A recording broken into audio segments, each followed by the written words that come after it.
What's going on, everybody? Welcome to another episode of the Undercode Podcast. I am one of your hosts, Ryan Welch.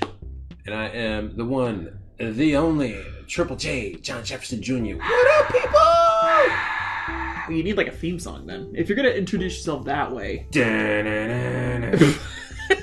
You can't steal. Oh, you didn't know? No, you can't. Okay. You better call something. No, it's we're not making money off this thing, so we're not going to get hit with anything for using his theme song. And I didn't use the full thing, so it's okay. That's true.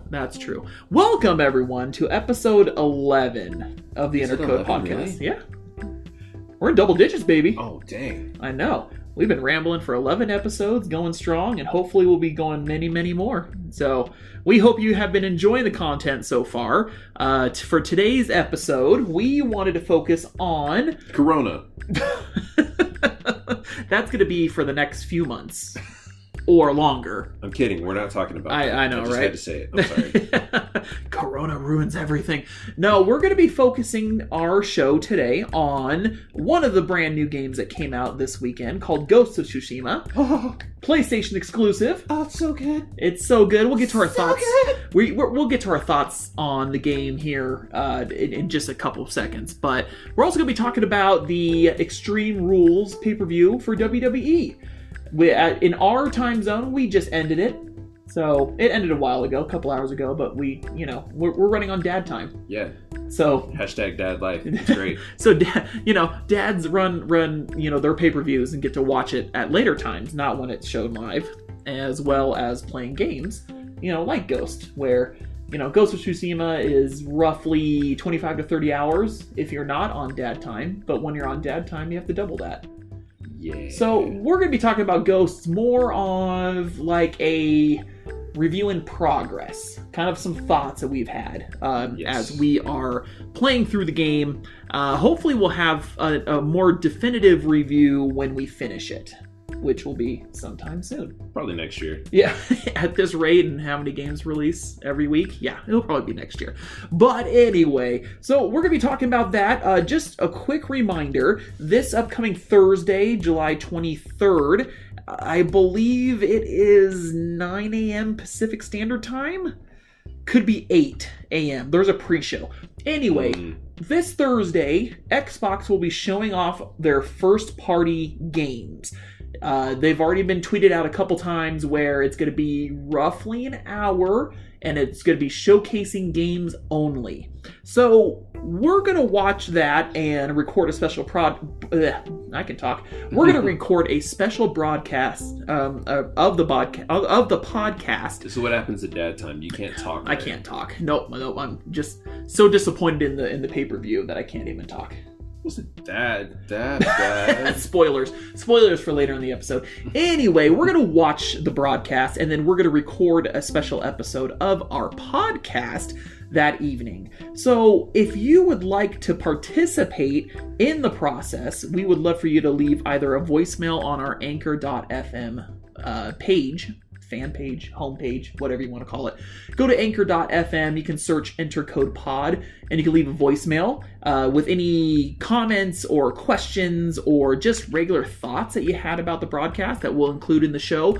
Or if you want to leave anything on our social media pages, any comments or anything like that, you just jump into our DMs or just just make the post on our Facebook page or our Twitter page. It's at EnterCodePod, and then we're on Instagram as well at EnterCodePodcast.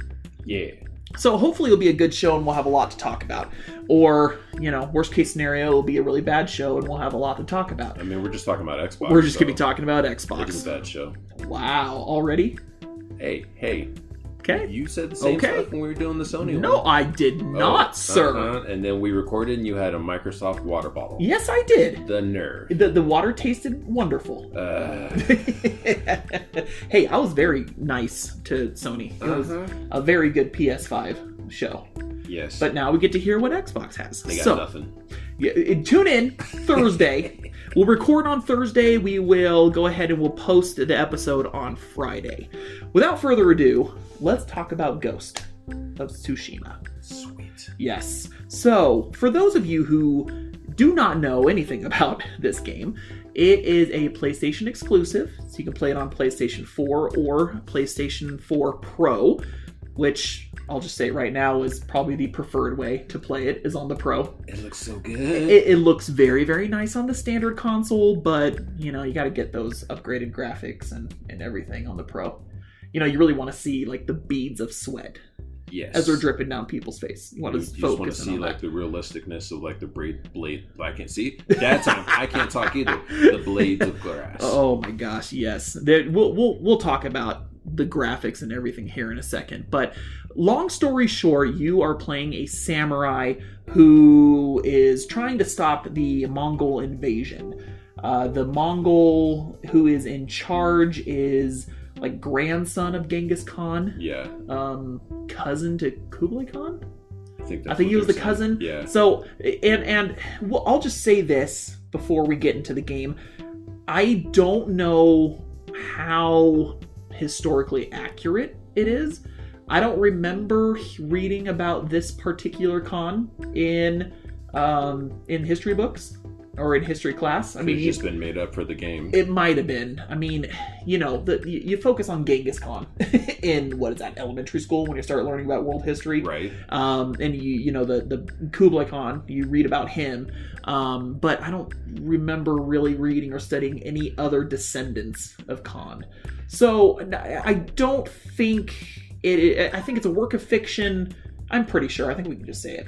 A work of fiction set in a real time frame. Yes. Where they're probably based on numerous attacks that the Mongolians had against the people of China and people of Japan. They were some bad dudes. Yeah, right? They just want to get that land. And they did some terrible things. So it's your quest to reclaim your home, your island, save your friends, save your family, in the only way you know how, and that's with the use of a katana, and you just wrecking fools left and right. Yes. So it is a action-adventure game. It is... open world exploration. Yes, open world exploration, and most likely not for kids. I did not see any settings where you could adjust, like turning off the gore or anything like that. Probably not. The closest thing you can do is they have a black and white mode where it's based on old samurai movies. And so you can switch it on this mode. Kurosawa mode? Was that the director who did like Seven Samurai? And yeah. I think that's his name. So you can turn it on this mode where it turns the game black and white with kind of a filmy grain to it. And it is basically all subtitled. So, but even then, in black and white, you still see lots of violence and yuckiness. So, definitely not for kids, is what we're trying to say. If you play this game, play in the evening when the kids are in bed. Seven Samurai director was Akira Kurosawa. Kurosawa, okay. I got that wrong. But anyway, there's a mode. Thank you, Google. I know, right? Thank you so much. Otherwise, we would have been wrong. So we are at different points in the game. The game, again, like I mentioned earlier, the game is roughly 25 to 30 hours. If you focus mainly on the main quests, when you're dealing with an open world game, of course, you have a ton of side missions, side quests.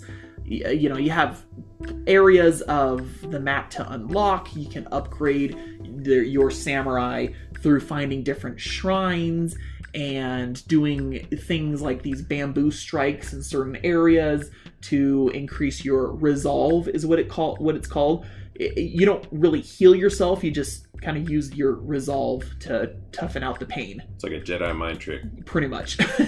Instant heal. That's right. You get butt booty naked and you get into some hot springs in order to... I did. You got to see his cheeks in HD. Yes, the Pro does enhance that. Yes, it does. I turn my eyes away. You find these hot springs to increase your health levels and lots of different armor to unlock, weapons to upgrade. Anyway, if you wanted to play the full game where you're experiencing everything, you're probably looking at way more than 30 hours. 40, maybe 45. Easily. You know, if you're on dad time, double that. Right. So, John, I'll start with you. What so far? You're not as far as me. I'm farther than you right now. What are your thoughts so far? What are things that you're liking the most about the game? I mean, right off the bat, just like the visual experience of the game. It's a very beautiful game. Oh, like, my word, yes. Even the beginning, like when you get going through the prologue and like the opening sequence of showing like the title Ghost of Tsushima and like, you know, the main character Jin Sakai. I don't know why I said it like that. That's okay. Like he's putting his hand down to touch the grass and you just kind of see like how it's moving like realistically and you're just like, oh, wow, just that little extra attention to detail was just mwah, yeah so good. It really enhances it with the system that they use to send you in the right direction is a wind system. So in essence, having this wind blow you kind of in the right direction, it's not like pushing you, but it's like, you know, you look where the leaves are flying in that direction and where, you know, you see kind of the wind blowing in a certain direction, you know, oh, that's where I have to go. It's a pretty interesting dynamic, and I guess what's interesting about it as well is since it is an island, you know, there's again, spoiler alert, when you're on an island, you're surrounded by the sea, right? So it's that sea breeze. It's that sea breeze. So it's super windy, and so the flowers are blowing, the blades of grass are blowing. It's just beautiful, beautiful game. And again, I know on the Pro, it's probably looks way better than the standard console, but even on standard console, on the standard PS4, it looks really, really, really nice. It's okay, I'll let you see it on the Pro one of these days. One of these days. Yeah, well, I mean, I'll probably beat it, and then I'll go and, you know, see how you play it. Right? Watch me play catch up in dad time. Yeah, seriously. So, we should call this episode Dad Time. The struggle is real. Well, that's what we should do for this podcast, is just like, we'll look up, you know, times of how long it takes to beat games, and then we'll multiply it through dad time. It's like, dads out there, you will beat this game next month. Yeah. You know, and that's just how it goes. If you're lucky.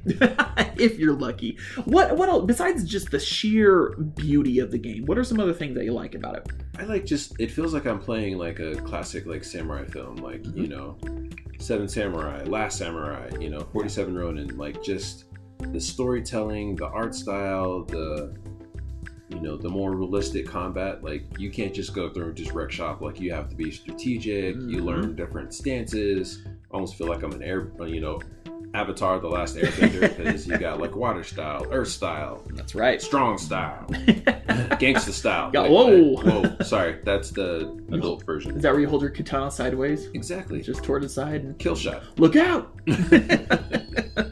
It's super interesting how they set things up to make it almost, again, like a movie or like a TV show. Instead of having a mission, you basically have tales that you finish.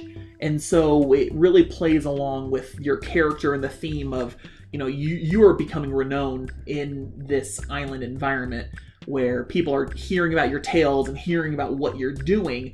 And as your, you know, legend grows and grows and grows, you know, I can see this being used by, like, as if a parent was telling their kids a tale. You know, this is the tale of when Jin, you know, found someone on the side of the road in need of help, and he saved him from the bandits, and then found out that they came from this swampy area, and then he took them out, saving countless lives. And so when you start a tale like this in the game, it has some lettering, some Japanese lettering. It's almost like a ninja scroll. Right. And so, you know, that's how it starts. And it always shows in the background of this it's just some kind of environment setting, depending on what the tale is. And then you play it, and then it shows the title again, and then it dissolves in the wind when you complete the tale. So, needless to say, I could see this being turned into some kind of TV show at some point in time, because each tale could be some kind of episode, because there's usually, you know, it almost like modern storytelling, where you have the beginning of a tale, and then you slowly reach that climax, and then you go down to the resolution part. And so I can just see that as being over multiple seasons, or a long season, whatever, I don't care. So it could be really, really cool. So what else do you like about the combat in Ghost? I like how the different stances, like, your earth style, your water style, how they cater depending on the enemies you're fighting. Like the water style is really good for like breaking the shield. Mm-hmm. So then you can wreck fools. Yes. Choppy. Yes, exactly. There's multiple types of enemies where your force stances can take them out. But then as you progress in the game, they get harder and harder and harder and harder. You can't use the same style over and over. Like you need to switch and, use your tools, like your shirt, your kunais, your sticky bombs, smoke bombs, all that fun stuff. That's right. They all play a role. Yep, exactly right. So there's a lot to it and pretty fluid for the combat. It's challenging, but it's possible for you to master the keys or master the buttons and be able to really do some damage. And that kind of adds to that cinematic play too. There are moments where you can run into a mission and just strike fear into your enemies.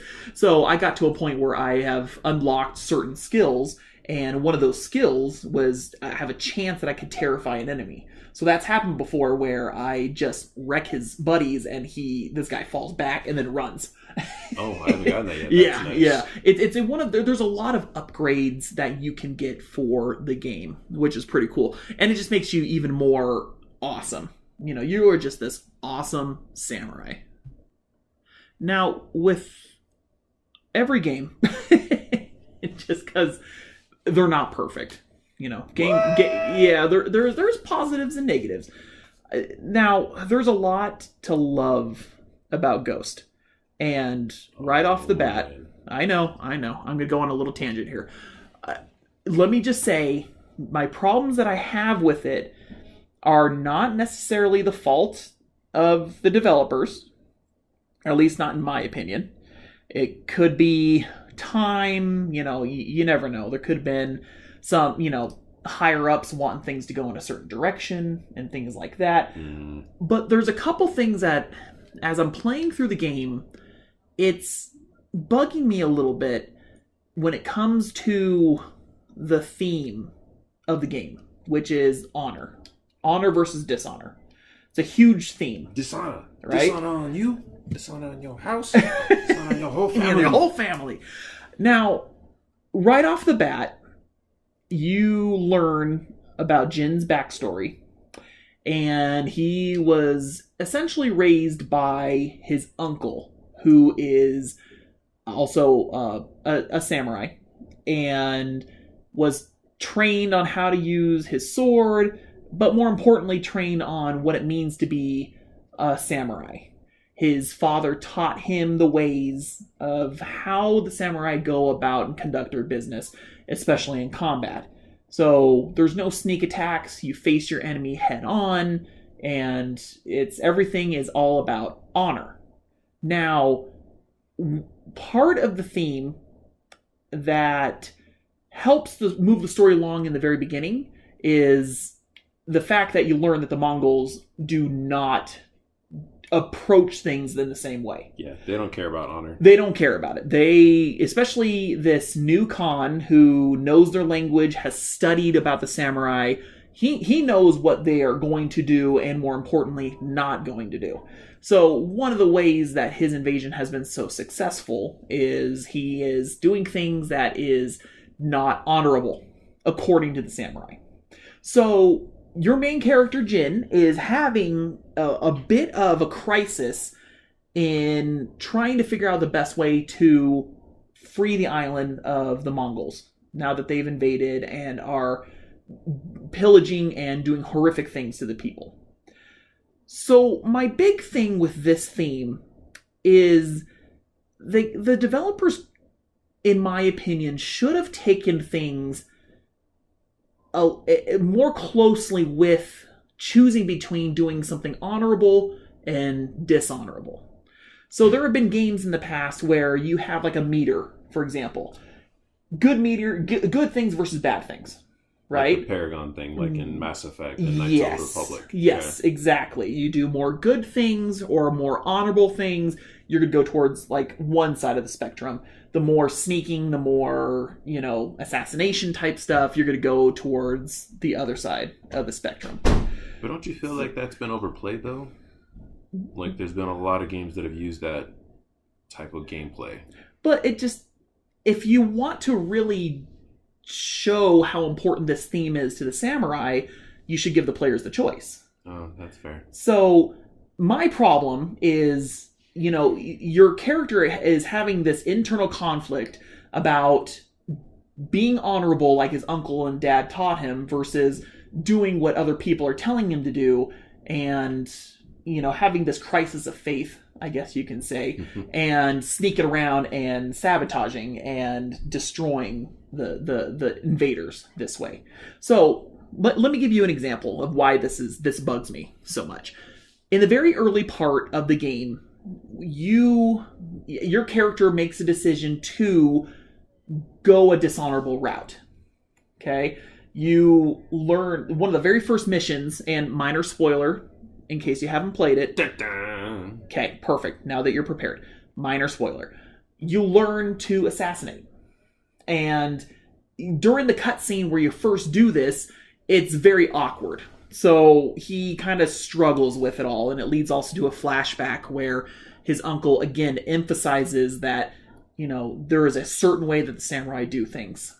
So when I saw that cutscene, I was hoping, okay, we have a choice. We can do the honorable thing like the samurai, and we can hit all of our problems head on.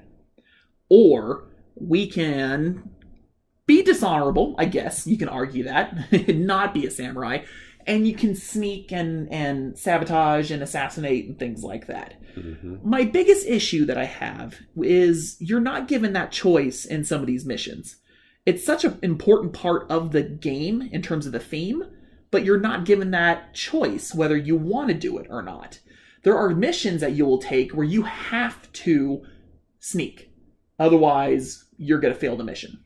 Yeah. There are some side quests where you can do either or, but if you do the honorable way, it makes things a little harder. For example, I'll bring this up, and again, minor spoiler, you'll have missions where you have hostages. Now, it is so much easier just to sneak and assassinate, use your bow, hit them from afar, and then save the hostage. Because otherwise you got 5 or 6 goons on top of you, and you're trying to not only kill them, but also protect the hostage. Because there's usually a Mongol that will have this indicator over his head like, he's about to kill this hostage, you better stop him. But then you might have 5 or 6 dudes in front of you that are preventing you from doing that. And if they kill a hostage, the mission ends and you have to restart. So there's aspects where you get to choose, and I love that. But I really don't like that there are missions that force you to sneak, especially if you don't want to at all. So I get what you're saying, where the having a meter, yes, that's been done before in games. And, some players don't care about that stuff. I just think in this aspect, with this type of game, honor is huge in all kinds of samurai games. It's not like a new concept. So I guess for me, I wish there was more time taken where you get a true choice of whether you want to be a samurai and take things head on, or if you want to sneak and be quote unquote dishonorable and choose it. So part of me also thinks that it's impossible to plan for that with the amount of content that they put in the game. If they cut down some of these side missions that you have, and many of you have played open world games, you know what I'm talking about.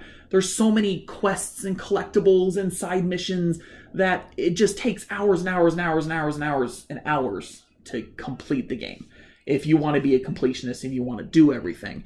I just kind of wish that, in a way, they scaled back a little bit on all those quests and all those collectibles, and then maybe put some more time into the missions where you can truly choose to be an honorable samurai or choose this other route where you are a true ghost and you're sneaking and things like that. So anyway, that's just, for me, that was one of the main issues that I'm having with the game, where I want to have a choice, and there are some missions where I do not have a choice. That'll be in the sequel. Hopefully it's in the sequel. That will be nice. I mean, and it doesn't sound like it bothers you. Does it bother you at all that, there's some things that are just out of your control, you have to do it? I haven't even thought about that, to be honest with you. Like, okay. I've just been enjoying it, and like, okay, I get that it's supposed to be honorable, but I'm also like, okay, you can't really be honorable with the Mongols. Like, they tried that in like the opening cinematic when that general was like, okay, show me your strongest warrior, and the guy lit him on fire and chopped his head off. Sorry, mini spoiler. But just to kind of paint the picture, like, these are not nice people, so it's kind of like almost eye for an eye, Right. And I think, and maybe we can bring this up when you get a little farther in the game, because you're going to have interactions with characters where they generally make you feel bad for doing this. Even though we see the bigger picture that that he is saving his island. He's saving Tsushima. But then his uncle and other people don't see it that way. So you'll see. And so some of those character interactions, again, it bugs me where they're not seeing the bigger picture, and I wish I had the choice. I wish I could just say, you know what? I'm doing stealth all the way, and let's, maybe and this kind of bugs me too. There is difficulty with either side. If you go head on, it's more difficult than sneaking. I kind of wish they would reward you a little bit more if you went head on. If you decided to go samurai and just, you run in there and you face them and take on tons of bad guys, and if you defeat them, I wish they would give you a bonus, like more of a bonus, than doing it a different way. So I think that would have been also very cool. And I get it, I'm nitpicking. The game, again, is super fun. Yeah, stop nitpicking. I know. It's just, I look at all the side quests, and I look at all the missions, and I look at everything, and I'm like, man, if we just could tweak a couple things and make the world not so dense, I just think it would have been, for me, it would be a little bit more of an enjoyable experience. Okay, rant number 1, over. Oh, jeez. There's more than one? Just one more. I can't. I know. I just have one more. Don't mind me.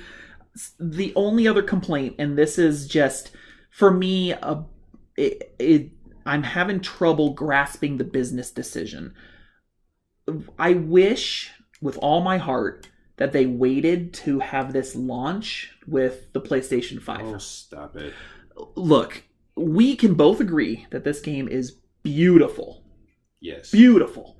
Like, I was watching a streamer play a little bit just because I like seeing how some people handle missions differently than how I did it. And spoiler alert, I love running in and just wrecking town. Oh, yeah. There's no fun in being all sneaky. No, I mean, it's nice to thin the herd a little bit, but like, no, then there's a point where you just want to just confront everybody and just show them how terrifying you are as this ultimate samurai. But someone mentioned on a stream that I was watching that that they think Ghost is like a perfect example of a console seller, where someone sees images and they see the photo modes and everyone taking beautiful pictures, and they see video of just how beautiful the game is, and they're like, oh man, I want to buy a console so I can play that. I just hearing that comment, I'm like, man, why didn't they just wait 4 months and launch it with the PS5? The PS5 is supposed to be superior in every way, right? In terms of processing, in terms of graphics, in terms of frame rate. What'd you say just a second ago? PS5 is going to be what? I said allegedly. Oh no, supposedly. That was the word. No, you said it's superior. Supposed to be, yes. Yeah, it will be. Oh, Boo Boo, have you not seen Hey, the specs? You shut your mouth. Oh, sorry. He avoids those articles that show that the Series X from Xbox is gonna be better, but it's fine. It's tomato, okay. tomato. That is the truth. It doesn't matter. The games that are going to appear on these consoles, that's all that matters. Yes. They're going to be practically the same, except for a couple differences that, honestly, we're not going to care about. Anyway, besides the point, it just, for a game like this, I could just see them showing off, this is what you can expect with the PlayStation 5. And it already made a ton of sales, right? You read somewhere that it easily beat Paper Mario, which were launched on the same day for some dumb reason. It's like the number one seller, like in the UK. Yeah. It crushed Paper Mario. Yeah. Sorry, Mario, but you didn't come to play on this one. Yeah, Nintendo kind of messed up there a little bit. So we knew it was going to sell well on the PS4, but I just think, man, what a cool launch title this would have been. Play PS5, you get Ghosts, you turn it on or you download it or after you insert the disc, whatever you decide to do, and you're just, eyeballs are melting from the beauty of the console. Yes. So anyway, that rant, it doesn't matter. It's out. We're enjoying it, but that rant over. That rant is over. Stay tuned for more. Well, probably it is me. It's just that kind of bugged me a little bit. Like, man, I would have loved for them to wait a little bit, and this would have just blown people's minds, I think, if it was on the PS5 and used their upgraded system and just made it look even better than it does now. So, anyway, I don't know.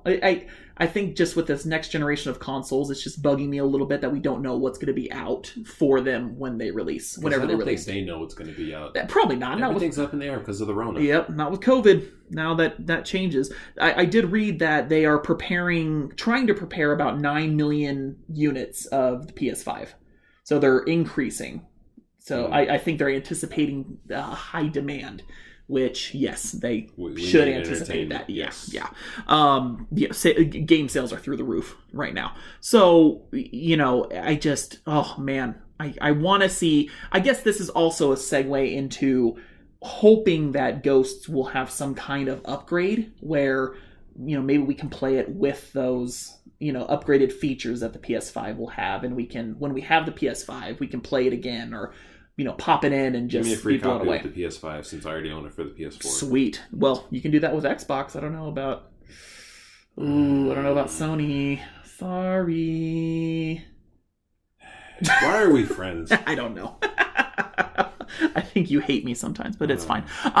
Hate is a strong word. Dislike?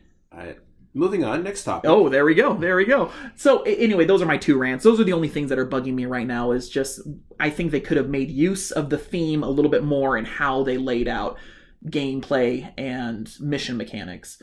And then I really the second rant is just more jealousy of, I wish it was on the PS5. I wish they would have waited a couple more months. You're not getting 5 anyway. You're getting Xbox. You don't know my life. I know your wife. I'm getting 5 5s.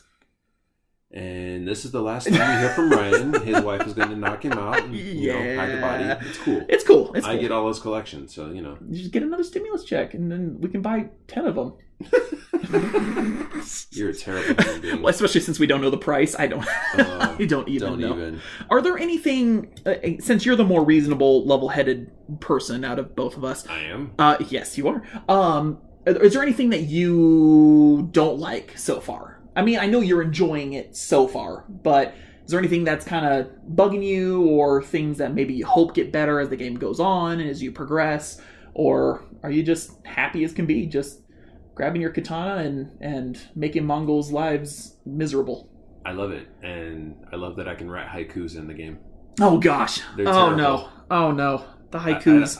Let's not go on that rant. Oh, boy. They're beautiful, though. The sun moves the earth. And I feel sad. Maybe yours are beautiful.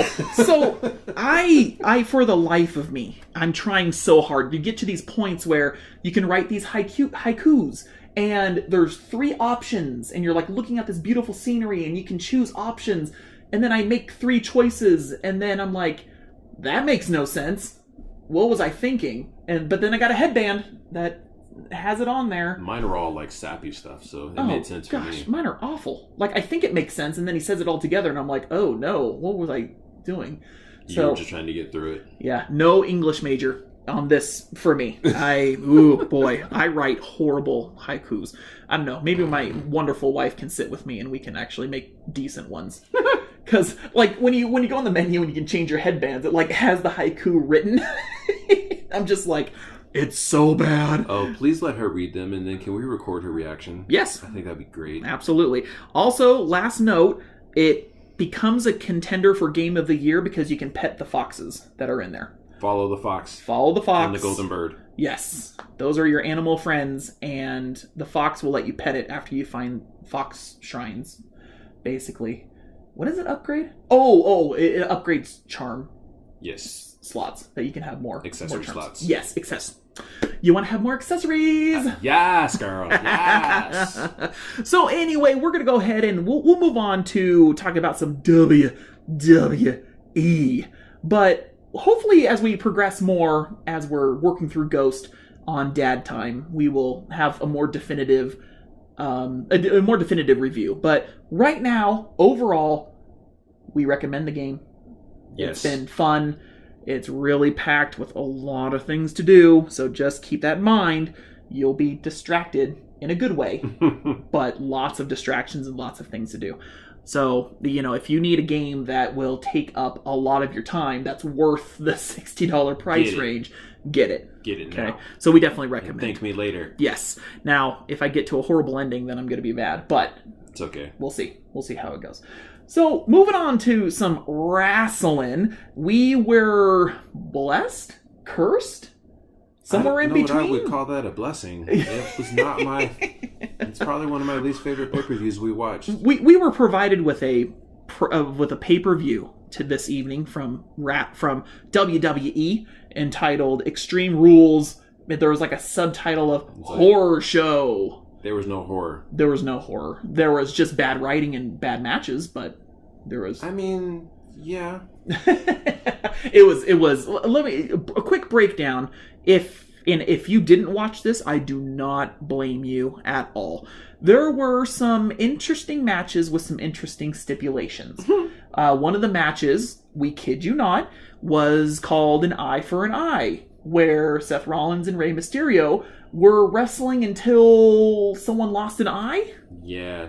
That was like an actual stipulation. The idea was you're supposed to pluck the eye out of the opponent. And I'm like, that's not PG. No, it is not PG. And no matter, how many times they say it's a horror show, it doesn't make up for the fact that it was just a really badly written rivalry, quote unquote, between the two. Anyway, that was one of the low lights of the pay-per-view, where Ray's damaged eye got plucked out off camera, and then Seth Rollins threw up on the side. Yeah, I could have done without that. Yeah, that was nasty. That was just bad taste. Well, and it was done in front of a couple of the wrestlers that are acting as fans. And I'm just like, oh, they just got a front row seat to him spewing chunks. Yep. Yeah, we at least got the camera to shift away a couple times. I looked away. Oh, man, it was gnarly. It was bad. So that was definitely a low light. To kind of go through the pay-per-view really quick, the show started off with New Day versus Cesaro and Nakamura. That was a decent match. A decent match. Great finish.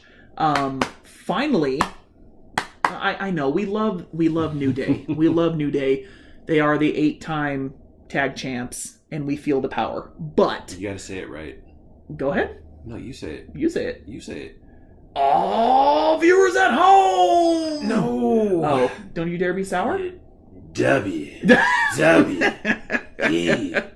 World Tag Team Champions, baby. There was some gyrating going on. You did not need to see that. Yeah, you're welcome. Yeah. Why are you thanking me? They missed it. No, we love New Day, and we also love Cesaro and Nakamura. So I'm excited that Cesaro... The artist known as Shinsuke Nakamura. That is true. The artiste. Yes. So we are happy that they finally won some belts, and hopefully they'll hold on to it for a little bit. Yes. You know, we'll see. It's WWE. We'll see how it goes. Nothing lasts forever. That's right. After that, Nikki Cross went against Bayley. Bayley, of course, won. We knew that was going to happen. Yeah. She's a heel, so she cheated to win. Following that, was that the eye for an eye debacle? I think that was right after. No, that was the MVP squash. That's right. There was a debacle before that where MVP automatically got the belt because Apollo Crews didn't come out. Which I wonder if Apollo's out because of Rona. Yeah, they said it was from an injury, from their last match, but we kind of think it was COVID. Yeah. So there's been a lot more cases in WWE with all this. Yeah, their precautions are jack. They're not doing anything. So hopefully Apollo gets better and he'll come back and get the belt, because that's stupid. Well, technically he hasn't lost the belt. MVP just called himself the champ. Yeah, that's a good point. Well, hopefully he comes back then healthy, at least. Right? We'll see. Knock him out. I know, right? hit MVP with, I don't even know Apollo's finishing move. Is it that flip thing? That flip splash or whatever? His finishing move is the spin out. What is it called? Spin-a-rooney? No, yeah, right. I don't even know if he can do that. It's like a spin-out powerbomb almost. Oh, okay. okay. Picks him up and they're held up like that, and then. Oh, and then he turns. Okay, got it. Yeah, he turns and slams him like a thunderbomb that Sami Zayn would do. Ah, okay, got it. Well, hopefully he does that to MVP multiple times, and then we don't have to see him for a while. So no, because he's still got Lashley in his corner. True that. So we had that mini debacle followed by the eye for an eye major debacle. After that, we had a pretty interesting match between Sasha Banks and Asuka, which ended in controversy because Bayley put on... Asuka accidentally knocked out the ref with the green mist. Bayley put on the ref shirt and counted out Asuka, and but she lost the belt. The ref. She didn't really lose the belt though, because they forced the ring announcer to ring the belt. Yeah, it's a way to keep the feud going. Yeah, and, which is fine. Yeah, they stole the belt basically. So Bayley and Sasha are tag champs, also Raw champ and SmackDown champ. I'm sure that's going to be corrected by SummerSlam next month. As much as I want Bayley and Banks to split up, they are really good heels. They are. They're one of the very few entertaining parts about wrestling right now. Yes. So it was a pretty quality match. It was a really good match. I was surprised that there was a lot of holds. So it kind of slowed things down a little bit, but it still all worked really, really well. But it was done really well. Yes, and they're super talented. So yes, arguably that was probably the match of the night. Arguably, I would say so. Up there as well was the next match, was Drew McIntyre versus Dolph Ziggler, and the stipulation was kind of interesting. The build up to the pay-per-view, Dolph had the power to pick whatever stipulation he wanted. So tonight he announced that he would get the Extreme Rules or stipulation, and Drew's stipulation was he had to just fight with the normal match rules. Yeah, which Extreme Rules basically Dolph could use weapons, chairs, ladders. No one's counted out. No count out, but Drew had to adhere to the regular sanctioned match, so he couldn't put Dolph through a table, which I wish he would have. Right. There was a moment where he had Dolph up and he was about to throw him through a table, and then he realized he couldn't do it, and so he kind of did this like suplex onto the ground outside the ring. Right. So it was a cool move, but it was cool storytelling, seeing him decide not to do that. And he played it well because he was like, dang it! Yeah. Ah! Yes. Him and his rippling biceps. Yes, that is a massive man. He is a massive man. And he won. As he should. Yes. He's a good champ. There was a great moment where Ziggler goes off the top rope and lands on Drew through it, and kind of elbow drops him through a table. And it was good. Just so much height. Just the height and just the angle they shot. It was like, good job, cameraman. Yeah, I know. They didn't mess it up. Once. So great. It was a pretty solid match. I would still say Asuka and Sasha were probably the best one, and then close second would be Drew and Dolph. So then the last match. It is, I would argue, the worst out of all the pre-filmed themed matches that they've been doing since COVID hit.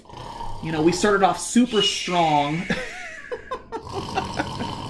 Huh? Oh, sorry. I was having flashbacks to watching that again. Yeah, it was that boring. It was really, really bad.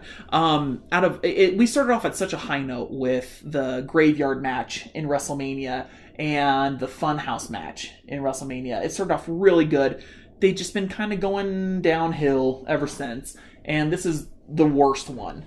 There was a lot to hate about this match. For me, I'm going to start with the fact that you could barely hear Bray Wyatt. No, that's true. There was, he's, as a villain, he has these moments where he's pretty soft-spoken, and he can get loud when he wants to. With microphones, it works a little bit better, a better effect. In this, pre-filmed crap, I was just like, huh? What did he say? Oh, you know what I heard the whole time? Yes. This is Braun, because he's chained to a chair, and the whole time he's just breathing heavy. And he always breathes heavy. That's a big dude. He's a big dude. It's a lot to move around. I mean, but when you film it, obviously he wasn't that tired. He was just trying to act. Yeah, I guess making it sound like he's trying to break the chains the whole time. And I was like, okay, yeah. Everything in moderation, buddy. I know, right? Yeah, breathing, hyperventilating almost in his Braun type way. So there was some dialogue that was super hard to hear until they were, yelling at each other. And then it got kind of interesting when Braun was having these weird visions of, he set a dude on fire. He was hit with a shovel by himself. Alexa Bliss came out, who had wrestled with him in mixed tag matches a few years back, and she came out trying to, I guess, get him to the dark side. I don't know, but that piqued very random. Yeah, that piqued my interest for about 5 seconds, and then it just ended poorly. Where we don't know if he drowned.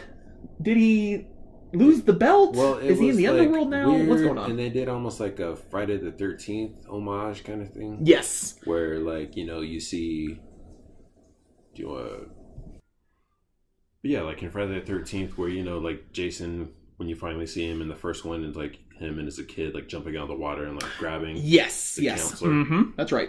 Bray kind of did that to Braun and brought him in, and then I was like, okay, that was kind of cool. Homage to classic horror movies.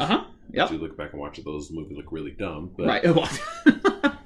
But at least it tried to keep with the horror theme then. It tried. I think at that point it was just kind of making fun of itself and realized how silly it was. Yeah. And then it ends with the Fiend just kind of out of the water slowly emerging. And yes. You hear the laughing. Which we thought the Fiend was back in a previous match, but then he didn't wrestle here, and it was Bray Wyatt here. So anyway, long story short, a dud to end the pay-per-view.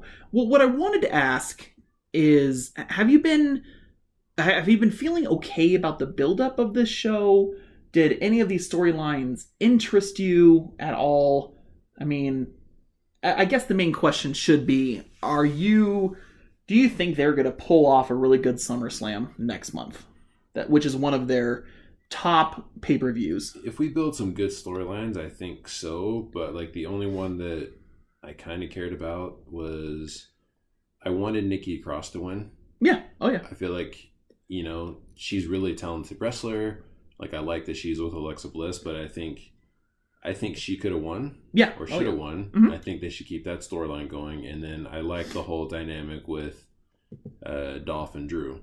Yes. It's just giving their chemistry and, okay, let's build this up. Mm-hmm. In history, they were together where Dolph was the mouth and Drew was the muscle, and they wreaked havoc for a while before they broke up. So, yeah, I agree. I think what I'm troubled with is there were some of these matches where it was more of flavor of the month. Mm-hmm. Okay, this person's going to challenge the champion. They build it up for 2-3 weeks. We have a pay-per-view. You don't see the feud ever again.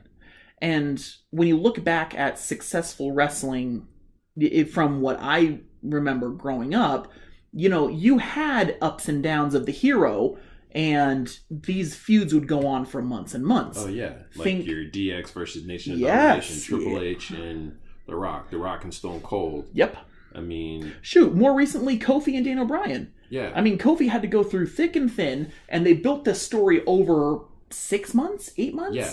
for a long time, where Kofi was just a hero battling against all odds, and he finally won at WrestleMania, and it was a beautiful, it was perfect great. moment. It was amazing. The fans went nuts. Yes. We were some of them. Yes, we were. We were so happy. And I get it. It's hard to do that without the crowd, because the crowd interaction does help with these situations. Right. But I just don't think they're doing themselves a favor by having these flavor of the month rivalries. There's a great YouTube channel, Up, Down, Down. It's run by Xavier Woods, part of the New Day. And yeah, thank you very much. Thanks, I try. So, he streams video games, and one of the things he does with another wrestler is they play the GM mode for Raw versus SmackDown, which, 2007 was when that game come out. And this pay-per-view really got me thinking about Xavier and Tyler Breeze streaming the GM mode, because whenever they play, they look at their rivalries. And, there's rivalries that are, you can build for 6 to 8 weeks or longer. And when that rivalry dies, they have to try to build up new ones. And so it was like thinking about this, where it feels like the video game. The algorithm is saying, we're going to build up this rivalry for 2 or 3 weeks, and then all of a sudden we don't like it anymore. So you need to come up with a new one. But they shouldn't be booking it that way. They should try to go for long term. And so I think that's hurting it. Hopefully the good news, we know that Sasha and Asuka are going to keep going. Yes. Which is good. That's a great rivalry. Yes. Keep that going. Maybe Braun is done with Bray? I don't know. Are they going to keep that going? I don't think so. Are they going to keep Drew and Dolph going? It would be cool, but I don't know. I feel do you see them headlining somewhere? Yeah, Drew's challenger all the time. I think him and Lashley should get a feud and keep it going. That was a great match when they did that a couple months ago. Obviously when Ray loses a quote unquote eye, you can't really have that Seth and Ray rivalry going on, so that's going to be out the window. So Bayley's had so many challengers and she's beat them all. It's just, I'm hoping that as we build towards SummerSlam, we're not going to get any dumb gimmick matches like the Swamp match, because that was awful. Really, really bad. And I just hope they nail the booking. I really do. I want SummerSlam to be successful. And I get that COVID is changing how they usually do business, but come on, we are now month 4 of COVID, and it's not going away. Nope. So they need to get with it. I mean, they've had 4 months to prepare in a way for the future, and they need to realize that the crowds aren't coming back anytime soon. Nope. Work with what you got and give me some good stuff. Give us some good stuff. Please give us some good stuff. So if you did not watch Extreme Rules, maybe look for the highlights. Don't watch it. You're okay. You don't need to watch all of it. We gave you some suggestions, but fingers crossed. We hopefully we'll come back to you with another review of SummerSlam next month, and hopefully it'll be a little bit better, because can't be any worse. Oh gosh, it was so bad. It was so bad. Well, guys, that's all the time we have for this week's episode. Thank you so much for listening to us rant about a good game that it bugs me. I want it to be a little bit better. Oh my gosh. It's so close. It's so close to being purfect.